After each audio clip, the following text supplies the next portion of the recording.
Thank you so much. I'll talk first about natural-born citizen.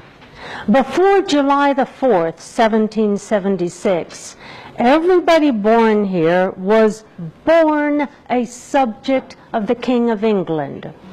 So our first presidents, George Washington, John Adams, Thomas Jefferson, James Madison, James Monroe, John Quincy Adams, Andrew Jackson, and William Henry Harrison, who were all born before July the 4th, 1776, were all born as subjects of the King of England.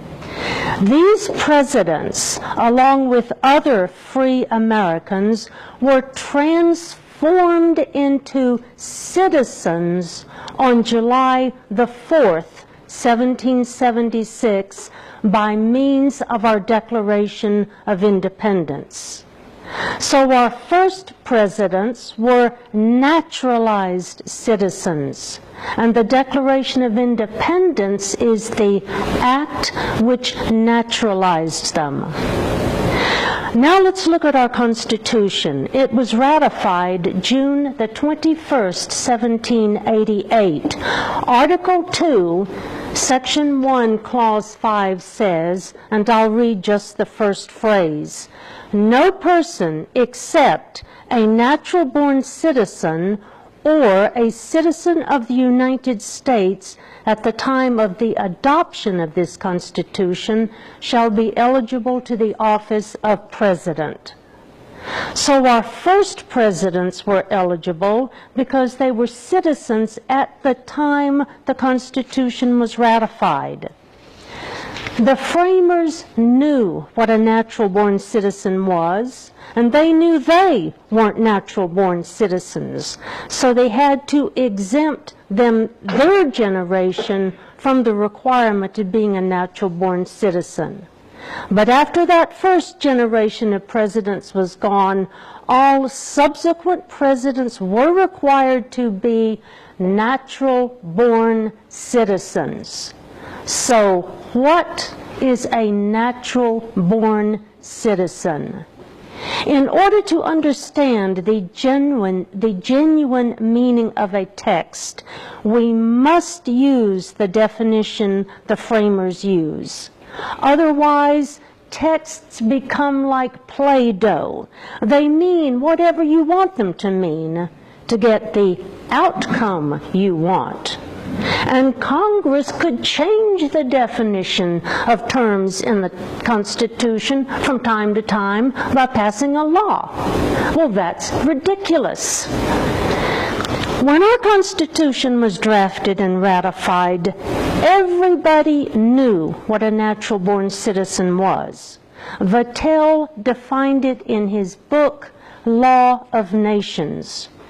And we know from correspondence from Benjamin Franklin and other sources that the delegates to the Convention of 1787, where this was drafted, relied on Vattel's book.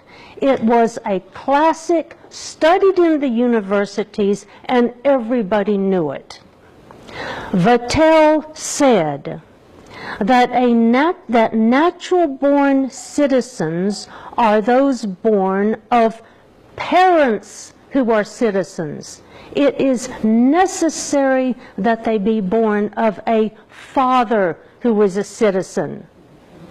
He goes on to say that the place of birth is not significant because it is our extraction, who our parents were, which gives us our rights as natural-born citizens.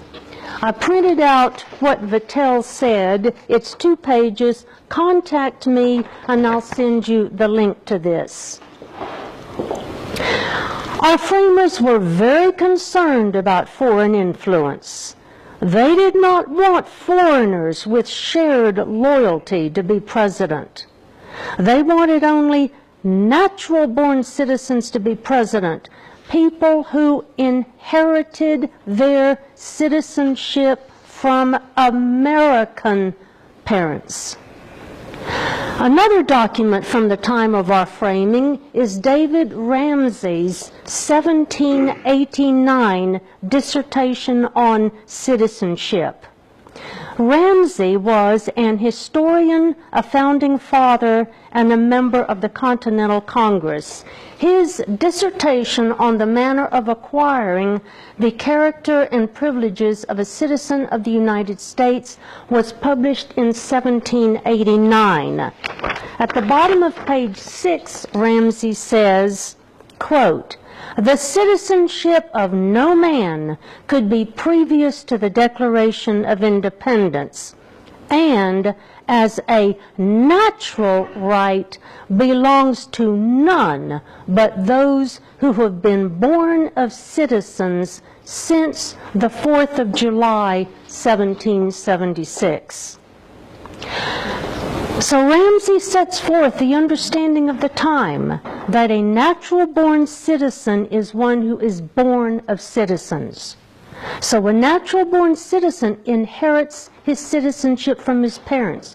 Just as he inherits his eye color, he inherits his citizenship. No provision in the Constitution makes him a citizen, and no act of Congress makes him a citizen. Just as no provision in the Constitution or act of Congress determines his eye color. It's inherited from his parents. It's in his blood, not an act of Congress.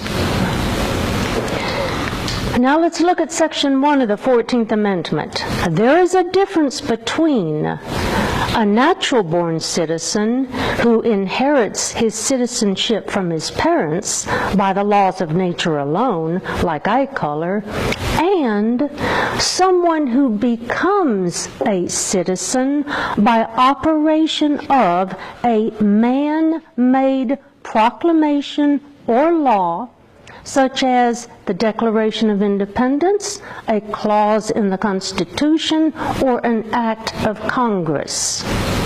One of the purposes of Section 1 of the 14th Amendment was to extend citizenship to freed slaves.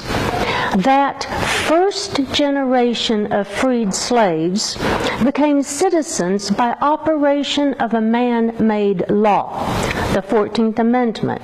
So they became citizens, but they weren't natural-born citizens because they weren't born of parents who were citizens. However, after that first generation of former slaves became citizens, their children were natural-born citizens.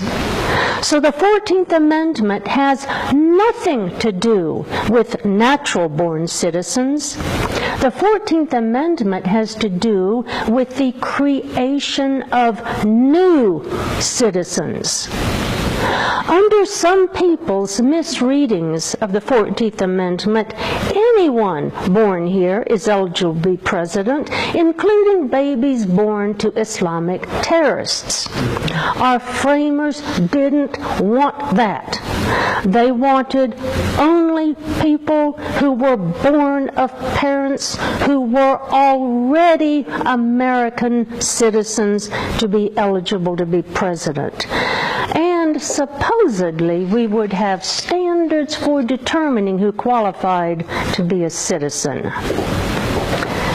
And now a few words about Marco Rubio and Ted Cruz. Marco Rubio was born in the United States of parents who were Cuban nationals. They were lawful residents of the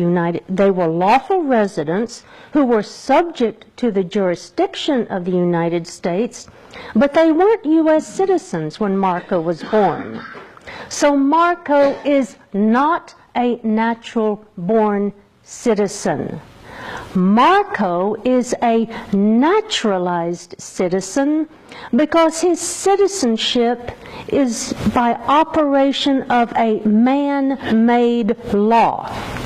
Section 1 of the 14th Amendment If it weren't for Section 1 of the 14th Amendment or some other man-made act of Congress, Marco would have been born a resident alien.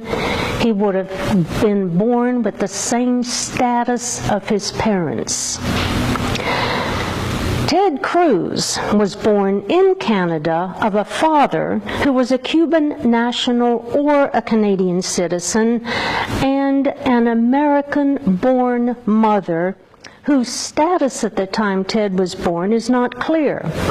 But her status doesn't matter. The father is the one who counts.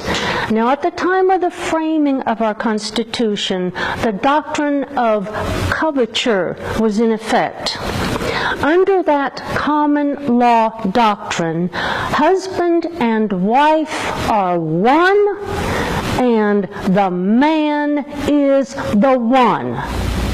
The woman's legal identity was subsumed into that of her husband's.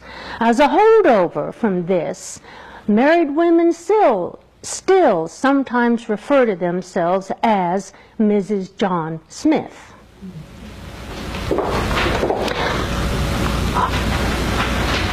Furthermore, so Ted is not a natural-born citizen. Furthermore, Ted held Canadian citizenship most of his life. He didn't even renounce his Canadian citizenship until less than 2 years ago. I have not seen the original document, obviously, but this certificate is presented on the internet and is presented there as genuine.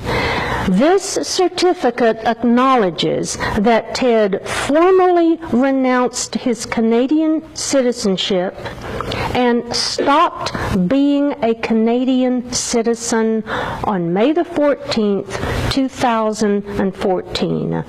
Contact me and I'll get you copies of these 3 documents.